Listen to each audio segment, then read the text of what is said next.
Today, we're reviewing this one, number 15, The Escape. The third Marco book. The previous two Marco books both got 10 out of 10 and are definitely amongst the best books in the series. Does this one live up to that standard? Let's find out. So, book 15 starts with the Animorphs in a new mall. The new mall down at the other side of town or whatever. And there's an Amazon restaurant and there are parrots. And of course, being the Animorphs, they don't prioritise their missions very well, and this is their... We've had Dealing Dams, we've had the circus. It's that typical start of the book mission, which is completely pointless, and almost serves as a way to show, hey look, these kids are fun sometimes.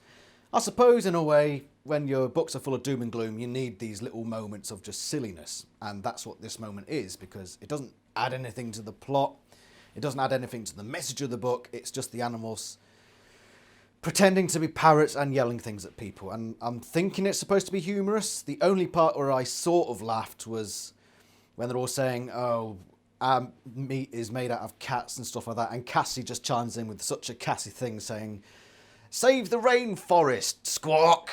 Rah, save the rainforest. God, that hurt. And that was the only bit where I sort of went, huh, that's quite funny. So the humour didn't really land for me in this part of the book. And there are a couple of lines in here that I thought were particularly telling. I've said all along that Jake shows very little control over the rest of the team. This book gives us a line which directly proves my point. He says it himself, basically. So let's look at this page. Marco says, I can't believe we're going along with this, Jake. Responsible Jake giving his okay to a totally personal use of our powers. Never thought I'd see the day, I teased him. It's because he really likes Cassie, blah, blah, blah, blah, blah. And Jake says, it's because I know that if I didn't say yes, Cassie would do it anyway, and she'd get Rachel to go along, and possibly you, and the three of you need someone sensible along. What's Jake just said there? He said, I have no control over you. Isn't that probably something you should consider fixing, Jake?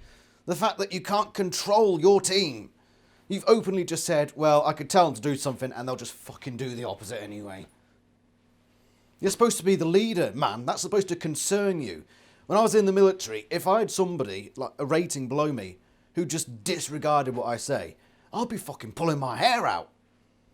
And I'll give them fucking disciplinaries. And there's a process to do that. The point of being a leader is that you lead and people follow. If they don't follow, they're not part of your team. Simple as. That's what being a leader... Well, it's not wholly being a leader. But I'll tell you what. Apart from this one line, Jake suddenly becomes a leader in this book, and it's quite good. It is quite good. He gets 2 points knocked off for this straight-up admission that he's being shit. That's that. Cassie says something on page 12, and once again, Cassie is just 180. She has no sort of moral compass. They're talking about how smart the birds are. She says, too smart to be stuck out there on a crappy perch and be pestered all day. These birds should be flying free in the rainforest, not stuck in a mall. Now, remember, Cassie, I've told you this before. Where does your mother work?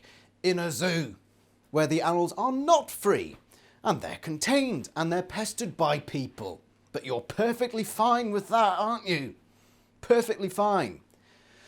Cassie she has no moral standing on anything where basically, she's fucking boat in a storm. She just fucking blow wherever the wind takes her. I mean, it's bad when you can't see these contradictions that are right in front of your nose. This has happened a few times now where she's criticised people for having animals, taking them out of the wild, essentially. When this whole time, her mother works in a zoo where animals are kept in enclosures. And she doesn't see the... Oh, Cassie.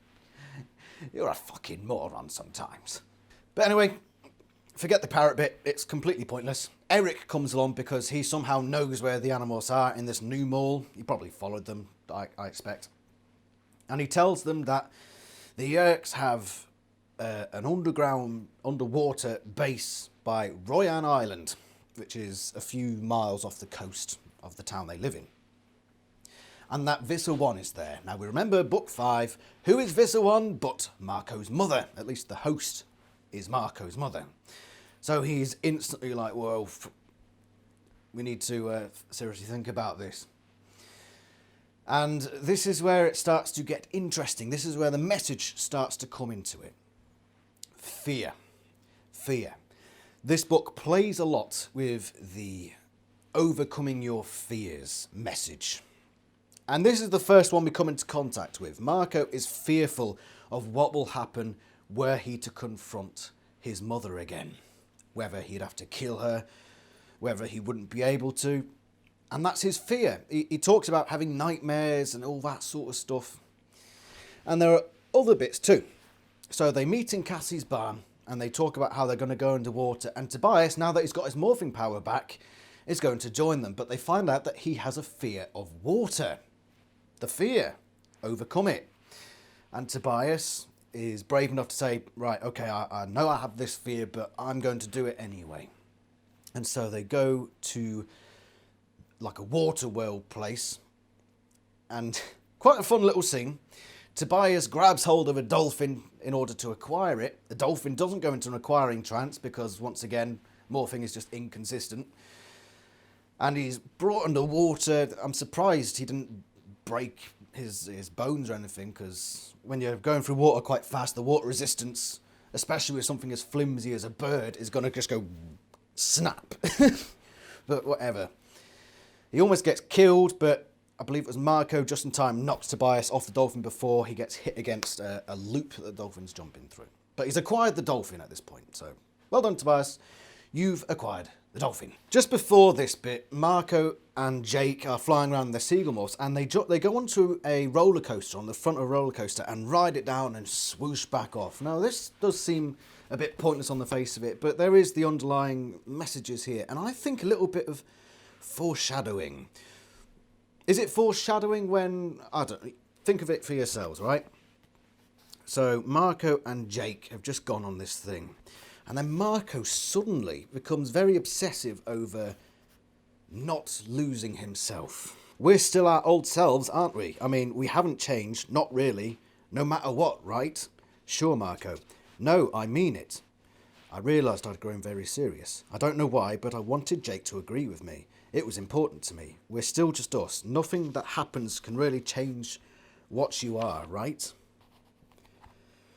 That's some pretty deep stuff there, and it's very brief in this book, and that's not really explored again, but I think it's a nice bit of... Is it foreshadowing? Because isn't foreshadowing where you predict the future, but this is sort of predicting the opposite of the future? I don't know if it's got a name.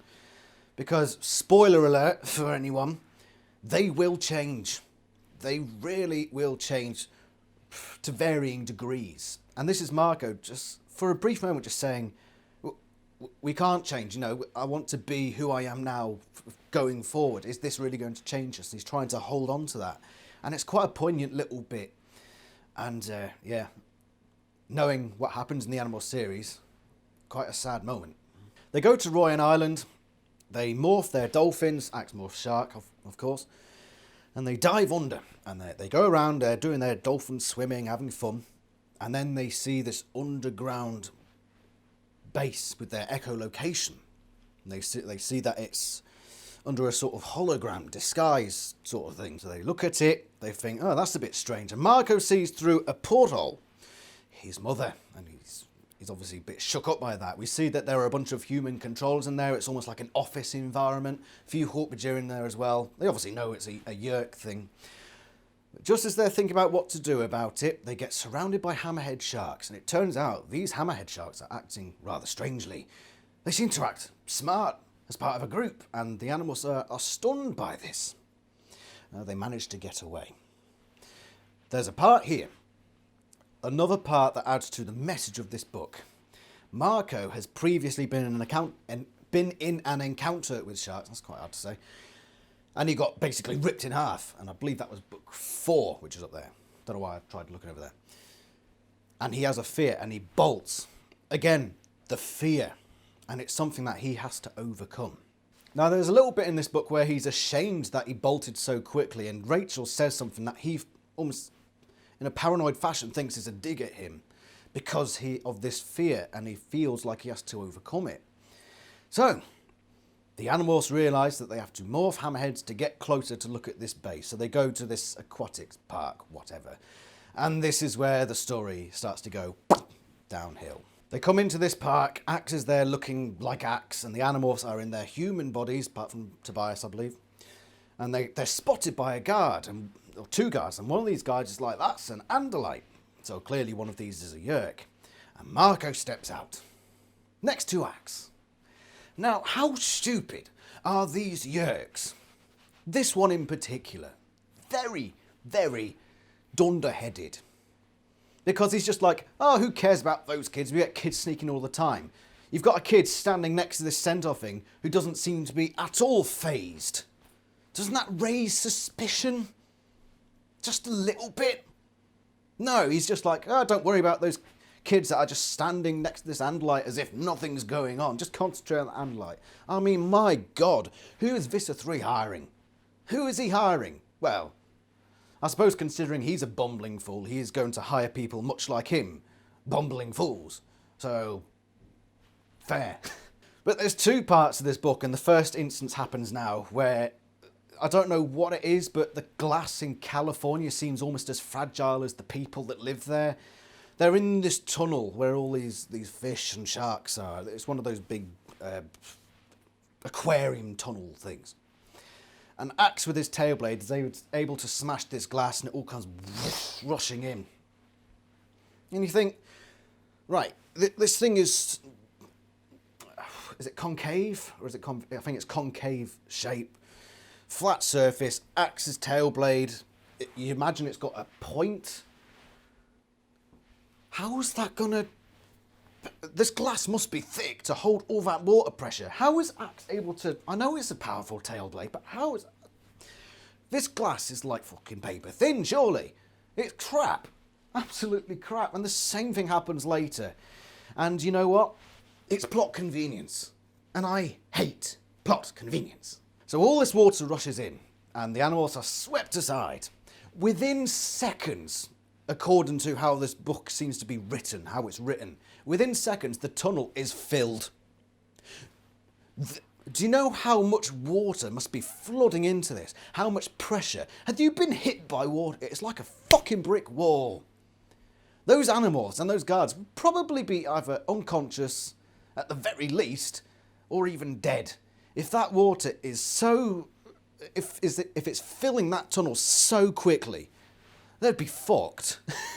They would be fucked. It reminds me of book 11, where they crash land in the Amazon, and Cassie is just like... She's just flung. There's fucking flames behind her. She's going through the trees. She hits the ground. There's a 50-foot crater created by it, and she comes out with a cut in her hand. It's that sort of thing where you think, hold on, there must be more damage done by this than we've seen. But no, they're just fine. They're just swept aside a bit. Marco managed to wrestle the shark and manages to find a hole where somehow the Animorphs have all escaped to, and he's able to... There's a reason I've titled the video the way I have titled it, and that's also the reason I said a moment ago that this is where the book goes, whoo, goes downhill. Plot convenience after plot convenience after plot convenience, and this is where it's begun. This really is where it's begun, and it's frustrating. But whatever, they've all now acquired the Hammerhead Shark Morph. Great. Let's move on. There's a bit in school where Marco is a complete idiot, and he goes into a swimming pool at school and tries to morph shark. His reasoning is, well, I'd probably end up doing it at home, and I'd rather do it here than in my bath. Well, that's fucking stupid, isn't it? Because at least when you're in your bath, you can lock the fucking door and nobody can get in. Whereas when you're in a school gymnasium, as we find out, people can just saunter on in and see what you're doing. Marco, fucking... This is supposed to be the tactically wise one. And this is fucking stupid. I think there's a part in this book as well where he says, I don't make stupid decisions. Fucking, you've just done one there. I forget what page it is, and for whatever reason I didn't write it in my notes, but this... Oh my God. These two bullies called Drake and Woo come in. Woo? Is that a Californian name? Woo? Is it a nickname? It's just Drake and Woo. They come in, and Marco's halfway through a shark morph. These two fucking don't seem to notice anything. Jake comes along, and he basically, what's the right word? De-escalates the situation, and we're all fine. And Jake is clearly looking at Marco and saying, right, there's something going on here. You're not right at the moment. Perhaps you should sit this one out. Good. Jake, I like it. Good leadership. Not only do you have to be the leader, but you also have to be the welfare officer. You have to be the one to bring people aside and make sure that they're in the right headspace. Good, Jake. I like it. And this, I forgot to mention earlier, when they were around Royan Island, Jake started delegating, and it was clear, concise orders. And I was like, get in. He's finally learning. Good one, Jake. You're scoring high in this book, and that's not a word of a lie, as we'll see at the end. They go down to Royan Island again as these hammerhead sharks. The other hammerhead sharks ignore them, and they swim into this facility. And there are about, as they say, 50 or so sharks in this little dock area. And suddenly there's the alarm, and they all go into a single file little channel bit. And they get lifted up and hoisted out, and they're seeing drills being put into these sharks' heads and injections. And they go through this process, and it turns out it's put something into their heads, like a mind control device. And I thought at this point, okay, hold on. So these yerks have almost Arn level technology. This is incredibly complicated biology stuff. Mind control. Making an animal act smarter and be smarter. How have the yerks managed to come up with this technology? Aren't they supposed to have just recently been just handed the spaceships and stuff like that from the Andalites? How have they all of a sudden become almost as sophisticated as the Arn when it comes to biology? Again, plot convenience. I don't know, maybe there's something I'm missing. I can't exactly just jump 100% into the plot convenience thing, but I think it's probably just for plot convenience. Could be wrong, but that's my opinion. Oh wait, sorry, we're not allowed opinions these days. They get put back into the dock where they were taken out from, where previously we learned that there were 50 hammerhead sharks. They're dropped into this water and they demorph. So they're back into human/bird/Andalite forms. Now remember that these sharks' whole job was to look out for intruders. They're now in this dock, swimming around as people, where there were just 50 sharks, and nothing happens. I mean, they could say, oh, all the sharks had gone through the process, so they all swam away. Seriously? How coincidental does that have to be, that 50 sharks and the animals just happened to be the last one in line, and also when they got back into the water, every single shark just fucked off. Just fucked off. Not a single one of them took a little peek back in. I don't buy it. I don't buy it. It's plot convenience. A minute ago there were 50 sharks in this dock. Now they're nowhere near. Not a single shark nearby to look at these and think, hold on, that's not a hammerhead shark. My God, it's just... And then they decide, oh, we're going to morph fly, because flies are pretty inconspicuous, even in a facility like this. So they start to morph some more, and they realise, hold on, we've got this thing in our brain, and will just explode, basically, because this thing won't shrink with them. And I thought to myself, so the morphing technology doesn't take into account foreign matter in the body. What about food? So you've eaten your bowl of porridge in the morning, and then suddenly you think, oh, emergency mission, have to morph fly, and you morph small, and then you just porridge explosion. Is this how it works? Because we've all got foreign matter in our body, all of us. We've got bacteria and stuff like that. I suppose bacteria is small enough it won't make that much of a difference, but yeah, food. Stuff in the digestive system. That's not part of our DNA. It's just there. It's foreign matter. This is so inconsistent. There was somebody in the Animorphs Discord who said, well, maybe when the Andalites created this, they took food matter into account when making this technology, which is possible, but it's never explained. And there's so much foreign shit in our bodies that we don't even think about that would just cause us to explode if we morphed fly. But in this one case where it's convenient for the plot, this little thing in the head won't change with them. Even though they can morph clothing, which isn't attached to them. Somebody please write a thesis on how this works. Jake does a great job again of delegation. Short, simple, and to the point. He says, right, these 3 people, go that way, do this job. Those other 3, go there, do that job. Marco is sent with Tobias and Axe. They're all birds, and they have to fly into this building once the taxon comes out. They do that. Jake, Rachel, and Cassie are distracting outside, really. So the birds fly in, they demorph, and they look at a computer system because, of course, these offices are just abandoned. There's nobody in there. Of course. And Axe puts in a self-destruct thing into the computer because, again, plot convenience, once this place is destroyed, these things will liquefy in our brains. Which I suppose makes sense. They justify it quite well, but it still seems a bit... Really?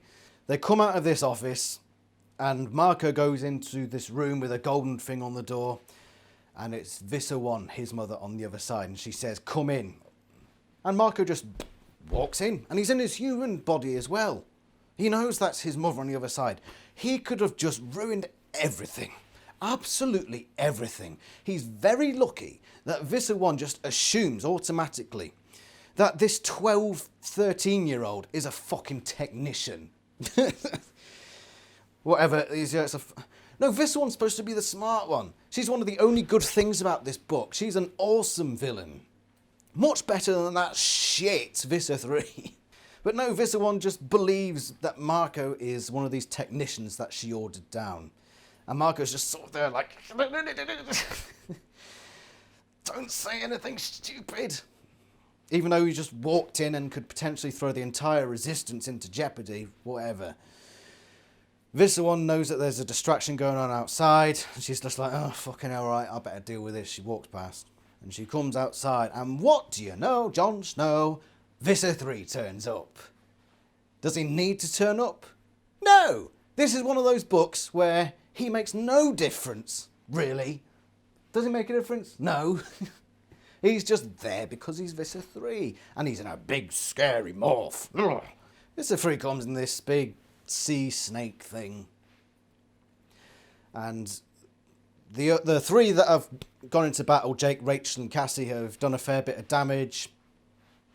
Visa 1 comes up, and by the way, there are Lyrans. I forgot to mention Lyrans because they weren't really important up to this point. Psychic frogs. They now become important because one of them's trying to read Marco's mind. And Marco's in a gorilla body. And there's quite a humorous little bit where the Lyran's saying, that's a human. And Visa 1's just like, no, it's clothes, it's an ape, it's not really a human. Before the Lyran can explain, Marco just wallop. But the whole point of these sharks, it turns out, is that they're going to be shipped to the planet Lyran, which is mostly an aquatic world, and they're going to be the shock troops of the Yeerk Empire. Which is an alright plan, I suppose. They probably could do it in a better way, but... okay.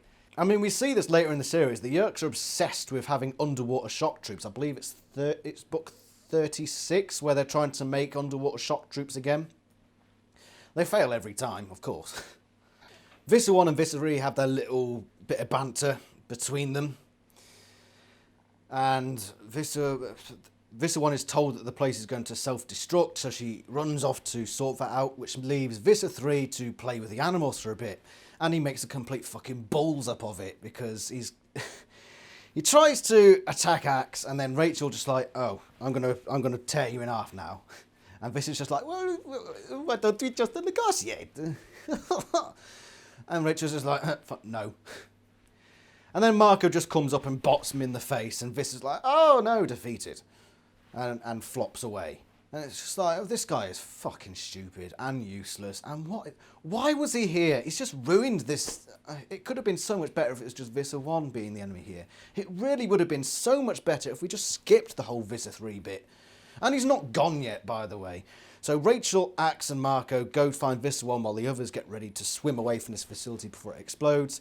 She's paused the self-destruct, but Rachel comes in, whacks her around a bit. Marco reveals, no, that's my mother. So Rachel stops and doesn't do anything. Meanwhile, Visser 3 is looking through the massive porthole that looks into this office, and he's sort of looking in. So he knows now. I suppose that's the only reason they'd put Visser 3 into this book, so that he could have that little moment of seeing Visser 1 not, or being shown mercy by the Andalite bandits. Maybe that's the only reason he's in this book, because apart from that, he's just fucking not even important to anything. Marco, he throws a chair at this glass, and just like in the aquarium, it's flimsy as a California's fucking mental condition. It just fucking shatters. And once again, despite the huge water pressure, they're all fine. They're all fine. Visser 3 is swept in, and he's there, but nothing happens of that. He's just swept in and is just there for no reason. They're being flooded down, and Marco sees this Lyran that he knocked out previously going to Visser 1. And it's from that we can assume that maybe she escaped. Of course, spoiler, she does. They get away from this facility, and basically the Animorphs now know that Marco's mother is now Visser 1, which is what he didn't want. One of his fears was that this would happen. Right. One last point about that as well. We saw earlier that there are a lot of human controllers in the Royan Island underground base. Are they all dead now? Are they all dead? We can assume that Visser 1 got into the submarine with the Lyran. Did all the human controllers and Hawkbajay controllers go on there as well, or did they just all die? In which case, all these human controllers... Again, it's another case of loads of humans just disappearing. This would be all over the news. Oh, a bunch of people signed up to this mysterious company just up and vanished. And people will start taking notice of this sort of stuff. But whatever. The human controllers were there earlier on and they were never mentioned again. So who knows what happened there. And let's just forget another little bit, shall we? For plot convenience sake. The water is flooding the base now. End chapter. Next chapter. Marco has successfully demorphed and morphed dolphin or shark, something that can swim. We're just going to skip the bit where he's deep underwater. I mean deep underwater. And he's got to demorph and then morph again. We're just going to skip that. That's just no problem. No, he'd be dead. So it's no wonder that we just skip that bit under the rug. One chapter, he's a gorilla. Next chapter, he's something that can swim away to safety. We're just going to skip it all. We're just going to skip it. This book does not score well. It doesn't score as bad as, say, Alaran's Choice, which was a fucking travesty of a book. But this book does have its good moments. Number 1, Visser 1. Awesome villain. It's a shame Visser 1 had to come along, Visser 3 had to come along and spoil it a bit. But Visser 1, pretty good villain. Point 2, the book was well written. The characters, like 13 and 14, the authors have nailed these characters now. And the book's written well, it flows well, so that's point 2 of why this book is good. Point 3, Jake's leadership. Oh, I don't know where this has come from, because like the last 4 or 5 books, Jake's been in the 2s, 3s and 4s on the out of 10 scale. This book, he's an 8. Pretty solid 8. The thing that really drags him down in this book is the first chapter where he basically up and admits, I have no control over these people. Okay, you lose at least a couple points there. But for the rest of the book, he's delegating. Short, simple orders. People know what they're doing at all times.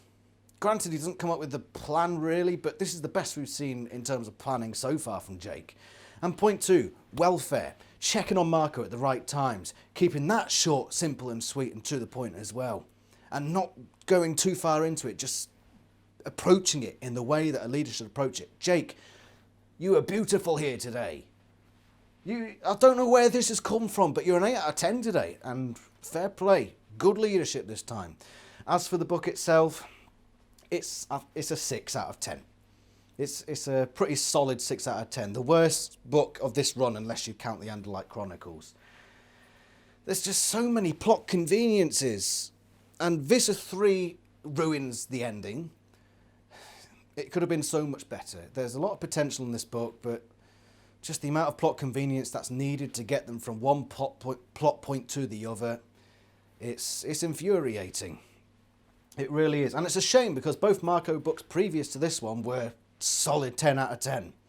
This one, much worse. But it's an alright book. 6 out of 10, you know, it's average. Average. The next book is going to be this one, number 16, The Warning. It will be the start of Cycle 4. The next video, though, in this is going to be the review of this cycle of books, Cycle 3. So books 11 through to 15 and the Andalite Chronicles as a cluster. That will be jolly good fun. We'll see how I rank this little section of books here. If you want to read more Animorphs, I've written fan fiction. This is number 55. I'm up to 63, working on 64. I'm pretty happy with it. I've got other stuff as well, like Seer, Twig, the main course. I've done a lot of Animorphs fan fiction.